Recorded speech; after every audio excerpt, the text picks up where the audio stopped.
Maryland, the Majority Leader for the House. I thank Mr. Scalise for yielding. Madam Speaker, on Tuesday, the House will meet at 12 p.m. for morning hour and 2 p.m. for legislative business, with votes postponed, as usual, till 6:30 p.m. On Wednesday and Thursday, the House will meet at 10 a.m. for morning hour and 12 p.m. for legislative business. And again, as usual, on Friday, the House will meet at 9 a.m. for legislative business. The House, Madam Speaker, will consider Senate 2959, the Supplemental Impact Aid Flexibility Act, under suspension of the rules. This bill passed the Senate unanimously, is on suspension in the House. It's co-authored by Representative Joe Courtney of the House. This bipartisan legislation allows local educational agencies participating in the Impact Aid program to use the student count or federal property valuation data from their fiscal year 22 program applications for their fiscal year 2023 applications. This, Madam Speaker, will prevent schools from losing substantial funding upon which they rely to address COVID-19 learning loss by giving them more flexibility to use pre-pandemic data to calculate funding needs. The House may consider other bills under suspension of the rules. The complete list of suspension bills will be announced by the close of business tomorrow. The House will also consider H.R. 4673, the eVest Act, sponsored by Chairman Mark Takano of the Veterans Affairs Committee, the rule for which we adopted this week. This legislation would automatically enroll eligible veterans into the VA healthcare system so that no veterans are left behind when it comes to receiving quality, affordable health care. Lastly, Madam Speaker, the House stands ready to act on the Build Back Better Act, as well as the Freedom to Vote and John R. Lewis Act, should the Senate amend them and send them back to us. Additional legislative items, of course, are possible. And I yield to my friend from Louisiana. Thank the gentleman for yielding. On the school bill, I know one of the big concerns many people have been raising is trying to get schools opened again. Last week it was reported that 5,200 different schools were closed last week. And I know this body has, this Congress has sent billions of dollars to school systems across the country. The intent was that that money be used to get schools opened, and yet there are some schools taking the money and staying closed, which goes against all the medical science out there. We know the damage that's doing to our young kids, but learning, depression, so many other challenges that it creates for them. Will there be any part of that legislation that helps require that in order to get money, schools have to be open? And I yield. Because I don't have it in front of me and I haven't read it as carefully as perhaps I should have, but I don't know the specific answer to that question. What I do want to say, however, is that we need to have kids in school. Everybody says that the learning experience is substantially compromised by virtual learning. It's better than nothing, and it's been pursued very vigorously and with great positive effect. But having said that, we all think that young people ought to be back in schools. But I don't know whether this bill, which passed the Senate unanimously, deals with that particular aspect that the gentleman asked about. But let me say this, that I think every school system has adopted the premise that in school is better. Clearly, we have been assaulted by a virus whose transmissibility is substantially more than the previous virus, the Delta variant. The Omicron variant, as we know, one of the problems is it's easily caught, easily transmitted. The good news is if you've taken a vaccination and had a booster, your likelihood of you going to the hospital is much smaller. And if you go to the hospital, you're much less sick. But having said that, we continue to have a challenge to get this under control. And the administration properly so, and the overwhelming majority of the medical community properly so, and the overwhelming majority of scientists are recommending that we wear a mask, that we wear a KN95 or N95 mask, because they're much better than the surgical masks or the cloth masks, that we continue to wash our hands regularly, and then we continue to keep a distance. But the gentleman and I agree that we need to ensure that to the extent that it is possible, and that parents will send their children to school because of being dissuaded by the transmissibility of this disease, we need to have kids in school.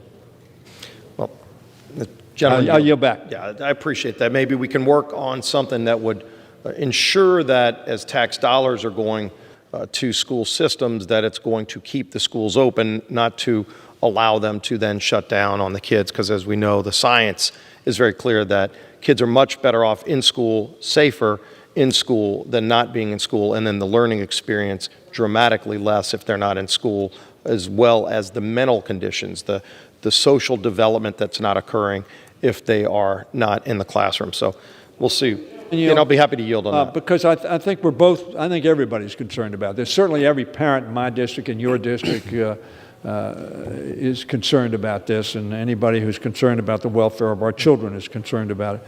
But I think it would be appropriate for me to say that the teachers of America, and now my wife was a teacher, and I happen to believe that teachers are the most important people in any society because they educate the leadership and the citizens of tomorrow. But they have been put to an extraordinary challenge. And I have a granddaughter who has 4 children, so I have 4 great-grandchildren, 3 of whom are in school, and we're in school in 2020 and 2021. And Judy, my granddaughter, who's named after my wife, has told me on numerous occasions what extraordinary ends her children's teacher, there were 3 different teachers at different levels in the school system, the extraordinary efforts to which the teachers went to make sure that while they were home, while they were learning virtually, that they had a positive, productive experience. But all of them felt, I think, a lot easier to have kids in school if they can do so safely. But I think that bears saying, like medical personnel, they have been put to extraordinary stress, as have parents generally been put to stress. So I think the gentleman's concern is rightfully placed, and we need to do everything we can to make sure kids get back in school and have a learning experience like you and I had in the classroom. I yield back. Thank you. And our teachers have been true heroes through this. Our hospital, our frontline hospital workers, people that work at grocery stores. We've seen so many people rising up to the challenge, and even where governments failed their ability to do their job. I know one challenge that hopefully we see resolved at the United States Supreme Court. It won't be today. We were expecting it maybe this week, but hopefully early next week we see the Supreme Court resolve these challenges where there were mandates on vaccines that required people to get fired from their job if they chose a healthcare decision on vaccinations. I've been vaccinated. I know a gentleman from Maryland has too, but for those who haven't, whether they're frontline hospital workers, teachers, people shouldn't be forced to lose their job based on that choice they make. But the Supreme Court will hopefully address that and resolve that next week. Something that's out of our hands now, but it is in the courts at the highest level.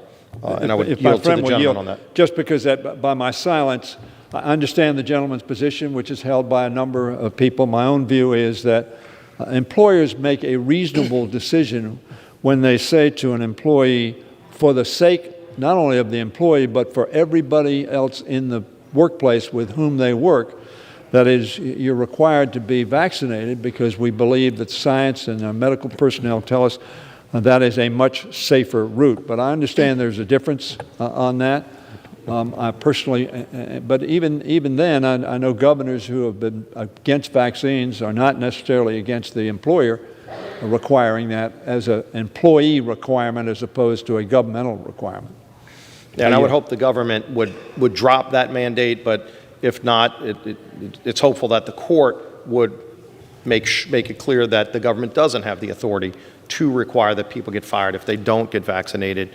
Encourage people to follow the science. If they have questions or concerns, it's a conversation they should have with their doctor, not a government mandate. But as the gentleman knows, we may have disagreement on that, but fortunately for us, it will get resolved at the Supreme Court, hopefully early next week. I wanted to ask the gentleman, as well as we're looking at the schedule for next week, I didn't notice any of the bills that we've highlighted in the past that would address some of the many crises our country is facing, whether it's inflation, whether it's high gas prices, whether it's the border crisis, all that are running out of control, the empty shelves that we're seeing at so many stores. Will the gentleman commit to working with us to bring some of the bills to the floor to address the real crises that are hurting hardworking families, like the ones I just mentioned? And I would yield. Will the gentleman yield? Yeah, I'd yield. There's no doubt, first of all, let me say, inflation is a serious challenge confronting American families, particularly working families in this country. I live alone, and because it's just one person, I buy relatively small amounts of food at the grocery store. And I go to the grocery store nowadays, and whether it's the price of bacon, which is at $12 a pound for a good Hormel or another meat packing, it's high. And I think to myself how a family not doing as well as I'm doing and with kids to feed, how tough it is on them. So this inflation is very tough. It's a worldwide phenomenon. It's a phenomenon that's caused, obviously, by a pent-up demand, asking for a lot of goods and chasing a lot of goods. And elementary economics that any of us took in college know that there's a lot of resources chasing few resources, i.e. a lot of money chasing a short supply of goods, and that you have that demand that it drives prices up. This pandemic has had a global effect on supply chain. The supply chain has been substantially affected. This was not the fault of, frankly, either Biden or his predecessor in terms of what happened in the supply chain. In Singapore, they shut down companies, as you know, for months at a time. They just shut them down, which is one of the things that's led to this chip shortage, which has had ramifications. So I want to assure the gentleman that the administration, our side of the aisle, I know your side of the aisle, very concerned about the inflationary pressure that is putting such a stress on America's families. This pandemic has caused extraordinary, historic things to happen. That's the bad news. The good news is we've created more jobs in the last year and 2 months than were created. Of course, net, we lost jobs for the previous 4 years. Over 2 million jobs net lost. So the good news is that we have a number of economic statistics that are, in fact, positive. However, having said that, we do need to be very concerned about inflation. The administration expressed their concern. We believe that the infrastructure bill will have a positive impact on inflation, assuming the Build Back Better Act passes, which I assume at some point it will. I think that's going to have a very positive effect on inflation because it will help the supply chain, it'll help the health of the people, employees, it'll make people more able to get out, child care, going to help people get back to work, which will have a positive impact on the supply chain and on the availability of goods and services. So I think we're moving in the right direction. Unemployment, as the gentleman knows, was down at 3.9%. So while inflation is up and unacceptably high, historically high over the last 40 years, we need to get it down. And we see this phenomena happening all over the world. This is not the fault of the president or the Congress. It's the fault of an extraordinary, invasive, and widespread disease that has caused extraordinary disruptions within our society and economy. But we need to get a handle on it. We need to take action. So I'll talk to the gentleman about what issues he believes would be helpful in that regard. And the gentleman yields back.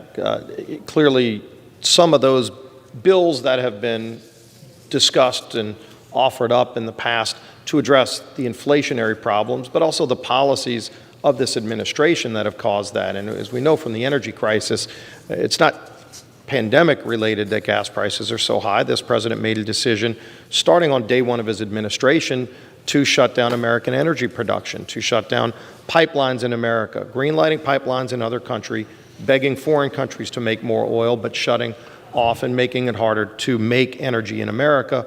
Clearly, that self-imposed supply shortage has created higher prices that we would love to see addressed. We might disagree philosophically on how to get there, but I don't think there's much disagreement from people who spend over $100 filling their car up that it needs to change. But if you look at the workforce challenges, and every small business owner I talk to, I would imagine all of us could share similar stories. Our small business owners are telling us they can't find workers. You know, somebody might want to go to their favorite restaurant, but they're waiting an hour and a half and wondering why a third of the tables are empty because they can't get people to work. And so, as some might want to look at the unemployment number, clearly the number of people that are not even in the workforce that just stop working because they can get paid right now large amounts of money to stay at home is a challenge that we should confront here in this Congress to help encourage people to get back into the workforce, not to be paying people not to work. And the enhanced unemployment benefits were one part of that problem, but there are many other parts of that problem. But it's the idea that there are too many dollars, as the gentleman said. Chasing too few goods is the driver of inflation, but the biggest driver of that is all of the money that's been spent in Washington. And if you look at about $6 trillion that's been spent on various relief packages, some of it was targeted to COVID, which we all supported, very bipartisan. Some of it had nothing to do with COVID, which unfortunately has created higher inflation. There is talk right now that the administration, and I'm not sure if the Democrat leadership is having serious conversations on this, is looking at yet another bill, potentially over $1 trillion of additional spending. I would ask the gentleman, is that something being anticipated to be brought to the floor? I would urge, if that's being looked at, to not do it, because there's about $800 billion remaining from other relief packages that are unspent. And hopefully we stop the spending in Washington that's driving inflation and try to encourage the economy to get opened at a more rapid pace.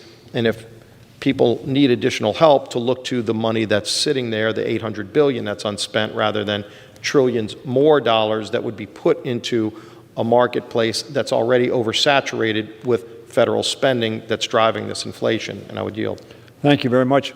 Of course, as you know better than probably anybody, the Speaker appointed a task force to look exactly at that issue of the $800 billion and what has been done, what's been spent, to make sure that it's been properly spent, because you're the ranking member on the committee headed up by Jim Clyburn that is looking at those issues. I know you had a hearing this past week. Yes, we have a difference of opinion. The difference of opinion, you call it spending, I call it investment. We're investing in our children, we're investing in our families, we're investing in small businesses, we're investing in growth and opportunity, and we're investing in the ability of those folks that you talk about that are not in the workforce. The restaurant can't hire. Why can't they hire them? Because they're not paying sufficient amount to justify a mom getting child care, because child care is so expensive. So she's caught, or a single dad is caught in the catch-22 situation. If I go to work, I'll earn money, but I'll pay it all to child care. If I'm going to pay it all to child care, it's much better for me as a parent to be with my child. If the net result's going to be pretty much a wash. We're investing in that. We're investing in child care in the Build Back Better Act. We're investing in early childhood education, 3 and 4 year olds. We believe that's investment, and it also is very important for that small business person, so that mom or dad who has that child who's then going to go and be in a preschool environment can have time to themselves, so that they can in fact pursue employment without simply putting it from one pocket to another pocket, none of which is their pocket. So we believe the difference, I think, really is you look at it as spending, we look at it as investment. We think it will have a big, big return for our country. And that's what Build Back Better is about. And it's building back better. You say it was not related to the pandemic. It clearly was related to the pandemic. The pandemic hit us in the gut. It hit everybody throughout the world in the gut. We have recovered better than anybody else in the world. And that's because we invested, sometimes in a bipartisan way, and sometimes in a partisan way.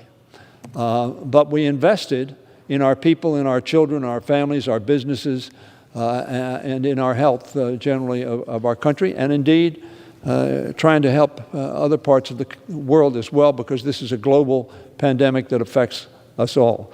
But I think the real difference is we perceive this as an investment. We think it will help grow America. You know, I have as I'm sure you've heard me talk about from time to time, Make It in America agenda. Our investment in both the infrastructure bill and the Build Back Better will have a positive effect on making it in America. So we see it, Mr. Whip, as investment. We think it'll have a positive effect. We think it is having a positive effect. And as I say, unemployment's down below 4%, and jobs are up over 6 million over the last 11 months. So that's a good accomplishment. Is it enough? Do we still have people who aren't working for a varied number of reasons, and many of which are related to COVID-19? So we see it as an investment, and I'm hopeful the Build Back Better Act will pass, and I think that will have a positive effect, not only, as the President says, on the next 5 years, but on the next 5 generations. And so we're continuing to pursue that. But inflation, which is how we started this discussion, is a problem, and we need to deal with it. And I'd be glad to talk to the gentleman about what he thinks would be helpful to do that. And I know part of that is stop spending money. I think if we stop investing money, our country will not get to where it wants to be. And where it is now, with respect to the rest of the world, leading the rest of the world in terms of economic recovery from the pandemic. We're not there yet, but we're going to get there. Thank the gentleman, and clearly we have a difference on what the effects of spending trillions of dollars would have, and Build Back Better, as the gentleman brought up, would be about $4.5 trillion of higher taxes, additional spending, things that by many accounts would increase inflation even higher. But we'll see where the Senate goes on that bill. I'm not sure if the gentleman's anticipating bringing other legislation, the bipartisan bills that we did to do things like create Operation Warp Speed, which was maybe one of the most successful things government did in reaction to a pandemic in the history of the world, to come up with not 1, not 2, but now 3 proven and effective vaccines in less than a year to a virus no one even knew about. Never happened in the history of the world, but something that we came together, Republicans and Democrats, with President Trump to achieve, a great achievement, something we would sure urge President Biden to build on, because President Biden did run with a promise that he would, quote, shut down the virus. Clearly, he has failed at that. We've asked through a number of different means to have hearings on some of the things we've heard concerns about, and I would start with testing. There was an article recently that the president was presented with a plan in October to come up with about 750 million tests that people could have for COVID at home that would be readily available by Christmas, where they, in October, anticipated a resurgence of COVID by December.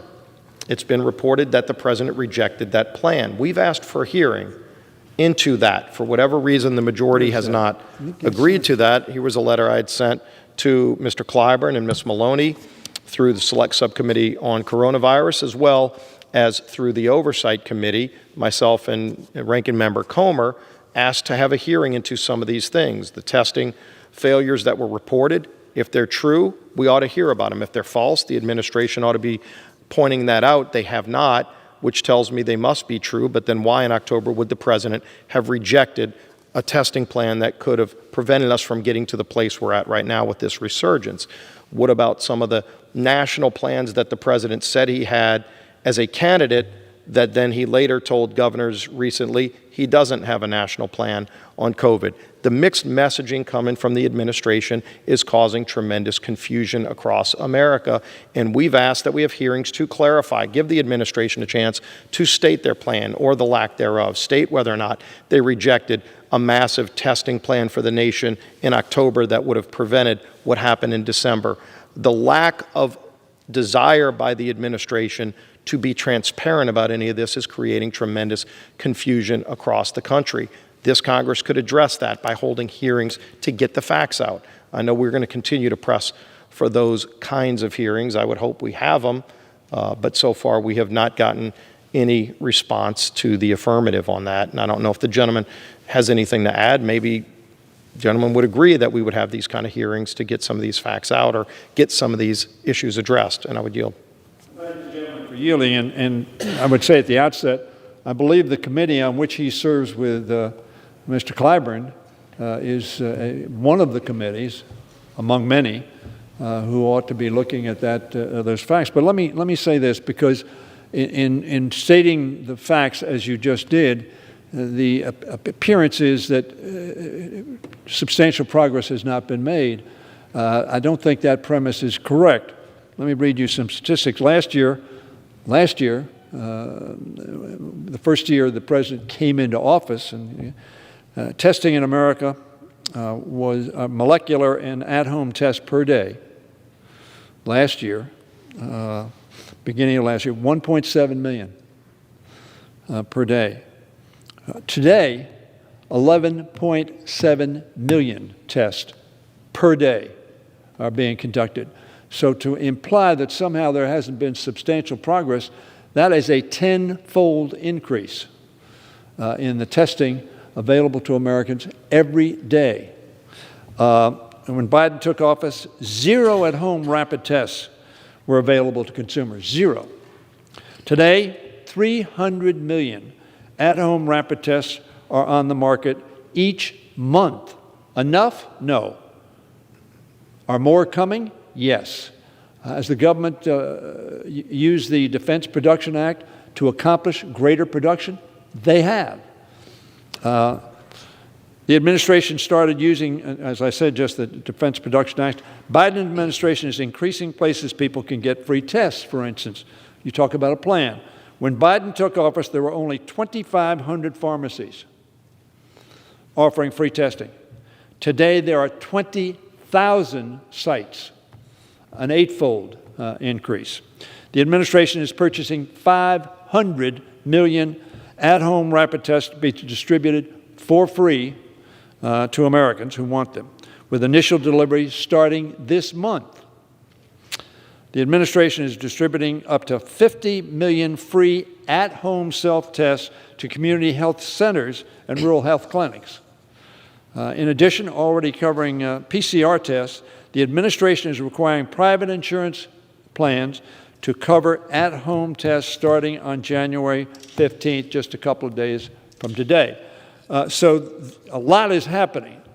Is enough happening? Enough's not happening until everybody has immediate availability. Immediate may overstate it, but easy access. The fact is that some people are having problems finding the at-home test now, and we need to work on that. But those statistics show you that extraordinary increases have occurred under the Biden administration, and that is their plan to make sure that these tests are available, because we know that testing will make a difference. So that if you find out if you're sick, you do quarantine. But I suggest to the gentleman that the Biden administration has made an extraordinary difference. Is the situation not where we want it to be? Absolutely it's not. Do we have a new variant that apparently came out of South Africa, or at least was first identified in South Africa, that spiked up? I talked to Dr. Monahan yesterday. Apparently, just in recent days, we've had a fall off in disease recognized. I hope that's the case. I hope it keeps going down because we are perhaps now using the KN95 or N95 mask, and keeping our distance a little more conscientiously. Let's hope all of that works for the people, for the country, and for the globe. I yield back.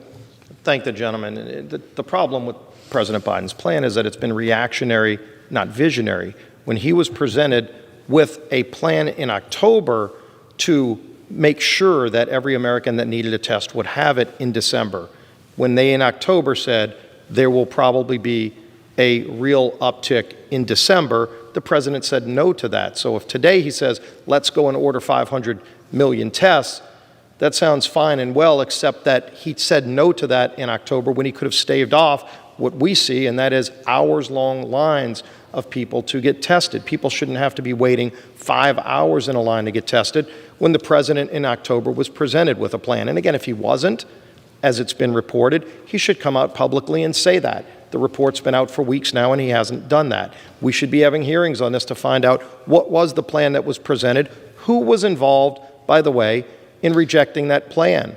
Was the CDC involved? Was NIH involved? Was HHS involved in rejecting a forward-thinking plan in October that predicted what inevitably did happen this Christmas? Who was involved in the rejection of that plan, and why did they do it? Is it that the administration doesn't want accountability? I don't know, but we've asked those questions, and we've asked for a hearing on that, and we've been told it's not going to happen. I hope the gentleman would help push to get this to happen, to find this out, so that we don't play catch-up every time something happens. When there were people saying, hey, let's try to stop something before it becomes a problem, if there are people in the White House who said, no, we're not going to do it until it's a problem for families, those people ought to be removed from the White House. They shouldn't be involved in the decision-making chain because their decisions caused maybe more deaths, surely caused a dramatic increase in the ills that people are facing right now because it could have been staved off, and it wasn't. And we don't have that information from an administration who promised to be transparent. We did have a hearing a few days ago in the Select Subcommittee, and it was a private hearing. It wasn't open to the public. I didn't agree with that, but that was the decision made by the majority. We've got to start having transparency, as was promised to people. People deserve the transparency. They deserve to have these questions answered, and frankly, they deserve to have a more forward-thinking plan, not a reactionary plan when forward thinking was presented and rejected. I would yield to the gentleman. I thank the gentleman for yielding. This has been a pretty calm discussion so far. But let me remind the gentleman that the previous president said in February or March of 2020, this is going to go away in about 30 days. Don't worry about it. It'll go away. And a lot of your members said, we don't need a mask. We don't need to keep distance. We don't need to wash our hands. This is just going to go away. It's here today and gone tomorrow. That was the previous administration's plan. Now, I agree with you. Both the science community, the private sector community, and the government on Warp Speed did a good job. Extraordinary work in the private sector. Extraordinary work around the world because of the computer age in which we live, able to share information instantaneously in real time and say this alternative doesn't work, which accelerated greatly the ability to get within a year, an extraordinary accomplishment, largely from our scientific and medical community, but facilitated by Warp Speed. No doubt about that. Give credit where credit is due. But very frankly, the leader, unlike President Biden said, this is a problem, we have to be careful, we have to pursue it, we have to invest, said no problem. Now, the gentleman conveniently forgets that. He also ignores the statistics I just gave, where we've had a 10-fold, 8-fold increase in the availability of testing and pharmaceutical access for literally millions of people. I mean, this is per day we're talking about. 11.7 million people per day. It doesn't take too long at that rate that the whole country, all 330 million people, in about a month and a few days, has been taken care of. So when you say that we have to make progress, we have made extraordinary progress. And our view is, and I know we differ on this, we have made investments both in the American Recovery Act to deal with the pandemic crisis. with the infrastructure bill to create jobs and additional manufacturing capacity and training and apprenticeships for our people, and in Build Back Better to make sure that our families can keep their head above water and can, in fact, have child care on which they can rely and they feel their children are safe so they can take a job and be productive citizens and add to the growth of our economy. So we believe we're doing that. Are we doing it perfectly? None of us do it perfectly. Perhaps do we need to do more, as the gentleman implies, and have hearings? The gentleman says he was in a hearing. Private or public, I presume the gentleman had an opportunity to ask questions of the witness. I don't know who the witnesses were, so I don't know what expertise they had. But I can't believe if you request of Mr. Clyburn that you have relevant witnesses to come by and you want to question about the progress that either has been made or you think ought to be made or further things that could be done. I can't believe that he wouldn't agree to do that. But in any event, great progress is being made. But the entire world, not the Biden world, not America, the entire world is confronting a crisis, and it's having a tough time getting a hold of it.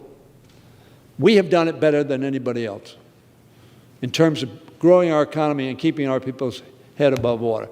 That's to be applauded. Do we still have a challenge? We do. Are we still working at it? We are. Do we need to continue? Yes. I yield. Thank the gentleman for yielding. And under President Trump, when he created Operation Warp Speed, the one thing he did say is that we're going to move red tape so that we can focus the entire scientific community, both the federal agencies, but also the private sector, in working together in removing the red tape so that they can focus on getting a vaccine. He didn't say 3, but he said let's at least get them the ability to go. All of these great companies, many of that are American companies, to go put their innovation to work and get bureaucracy and red tape out of the way, follow science, but expedite so that we can get there quicker when many scientists, including some who still testify at committees today, said it was going to take years to get a vaccine. In less than a year, we had 3. And President Biden inherited that when he walked in the door, when he took the oath of office. He had 3 proven vaccines. And I know the gentleman talks about statistics. When you look at COVID deaths, because during the campaign, President Biden not only said he would crush the virus, but he said anybody who presided over that many deaths, and that was months before the election, doesn't deserve to be president of the United States. I thought that was an inappropriate statement. But more people have died under President Biden's watch from COVID than under President Trump's. It was an unfair standard that President Biden put in place when he was at one of the debates. But if he's going to say things like, I'm going to crush the virus and I'm going to have a plan, and then he comes out and obviously didn't crush the virus and then tells governors that there is no federal plan, I do think that's a mixed message at the least, that a dereliction in his promise at the worst that ought to be confronted. What is the plan? If there's a plan. If there's not a plan, admit there's not a plan. But you campaigned saying there was going to be a plan, and clearly there's not one.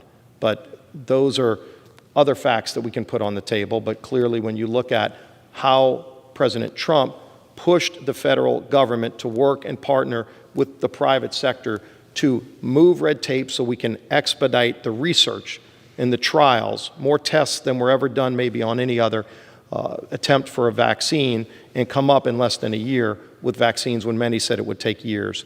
Clearly a remarkable achievement that we all worked on. Mm-hmm. President Trump led the effort.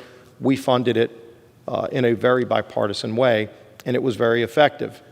Obviously, this is a challenge for every country, but there were other things said that ought to be put out there, and let's at least try to all be saying the same thing and focusing on the same thing. And when scientific experts say, this is what we anticipate happening, if you're going to reject that science, at least hold people accountable who were part of the discussions to reject that science, as I refer to the October rejection of a testing plan that would have been in effect for December. That was rejected. And look, for a long time, the President of the United States, he's changed the former President of the United States apparently changed his view now and criticized DeSantis for not pursuing mask wearing, et cetera, et cetera. And the fact of the matter is, of course, the former president discouraged wearing masks early on. Discouraged it. Oh, no, they don't need to wear a mask. He had events that were spreader events, as we call it. But the gentleman heard me say, I think the president followed good advice and made a decision on warp speed that was helpful. Now, as the gentleman noticed, it was noted, it was the scientists at NIH and the scientists in the private sector and scientists throughout the world, but mainly our people, who did an extraordinary thing in an extraordinary short time frame. Never been done before to develop this kind of a vaccine. You talk about the 3 vaccines, the 3 manufacturers, never been done before. So it was a wonderful event. Unfortunately, too many people are advising, don't take the vaccine. You don't have to take the vaccine. Don't sweat it. Now, very frankly, government tells people they've got to vaccinate their children to send them to school. Why? So other children don't get sick. I told you I had those great-grandchildren in school, 3 of whom are in school. And you know, they have a child sits in front of them, a child sits to their right, a child sits to their left, and a child sits behind them. I want all of them well, because I don't want my grandchild, my great-grandchild, getting sick. Very frankly, I don't think there was a very successful effort either by the former president or by many on your side of the aisle to say, do what the scientists, you talk about science, do what the scientists tell you to do. Now, I notice most of your members are doing so now, but still some wear it as a badge of courage that they don't, and they raise money off it. I think that is harmful to our communities. And I think you sort of just set aside no plan. Well, no plan has resulted going from 1.7 million to 11.7 million tests per day. That's the plan. And we invested in March in the Recovery Act in making sure that health services could respond properly. A lot of money went into health, as you know, and testing in that rescue plan, the American Rescue Plan. So you keep saying there's no plan. We've adopted plans. We think they are positive plans. And we think, hopefully, that we're going to get better soon. But neither President Trump nor President Biden were responsible for this extraordinary virus. Our view is President Trump laid back for a long, long time before he really engaged heavily in this. And now he's changed his tune to a much more positive, listen to the scientists kind of attitude, which we welcome. But I disagree with the gentleman that there's not a plan. We adopted together in 2020 5 major pieces of legislation to address this challenge. And we have adopted in a partisan way, unfortunately, bills that continue to fight that fight, and I think is fighting it not as successfully because we have a new variant, much more transmissible, a different type. It is metastasized into a more communicable disease, and that's caused us a challenge. And we're addressing that, and we're accelerating the availability of resources to do so. I yield. Thank the gentleman for yielding, and clearly we have some disagreements, but Right. you know, as we both have advocated for the vaccine, I do think one of the differences that we may have is that I strongly feel that it's a personal decision. It's a medical decision.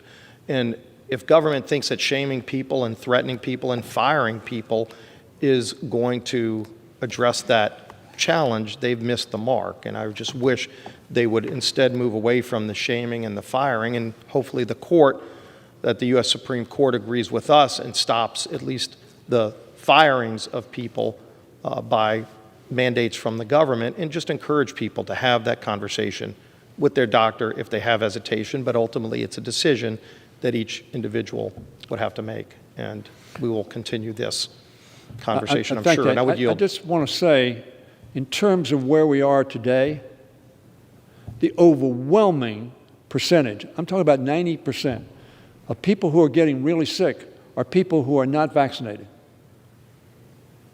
And for the government to say, you need to be vaccinated, because we don't want you coming to the office, we don't want you coming with other people who are being careful, who have been vaccinated, who have done the responsible thing, and getting them sick. Because what we've seen, unfortunately, even with vaccination, people who are vaccinated, of our own members on both sides of the aisle who have been vaccinated, have gotten, thankfully, mild cases of COVID.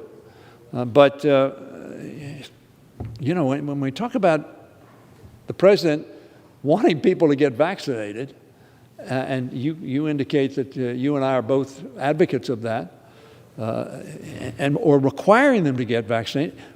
The reason you require people to get vaccinated, the more people you have unvaccinated, the more hosts this virus has to metastasize, to grow into different type of virus that can attack in different ways. That's why you do that. That's why they talk 70%. Now, we just have about 70% in America now. Very frankly, if we had a higher percentage, we'd be better off. So let's hope that we can work together to make sure that we give encouragement to people to do what the scientists, you talk about, the reason we were so successful in that year under warp speed of getting those 3 vaccines is because the scientists knew what had to be done. And they found out, and they had quick discoveries and eliminated a lot of dead ends relatively quickly because of our computer capability and transformation of information around the world and dead ends. If we listen to them, we'd be better off. But there are an awful lot of people who are saying, don't listen to them, don't do it. And when the gentleman says for health reasons, there are hundreds, probably billions, I don't know what the billions are, people who have been vaccinated with a minuscule, almost undetectable adverse reaction. So I don't know what the gentleman talks about for health reasons. I know Djokovic says he's doing it for health reasons. I don't know what those are. Maybe you do. I'm not an expert enough to know what that is. But all the doctors I talk to, and certainly our own doctor here, who we consult with on a regular basis, I know both of us have done that, say, get the vaccine. So I would hope that all of us would ask our constituents, get the vaccine. It is good for you. It saves your lives. It saves your families. It saves others. Get it. I yield back. And thanks. And to be clear, I never said it was for health reasons. I said it was a health decision. So this is a medical decision that people are making.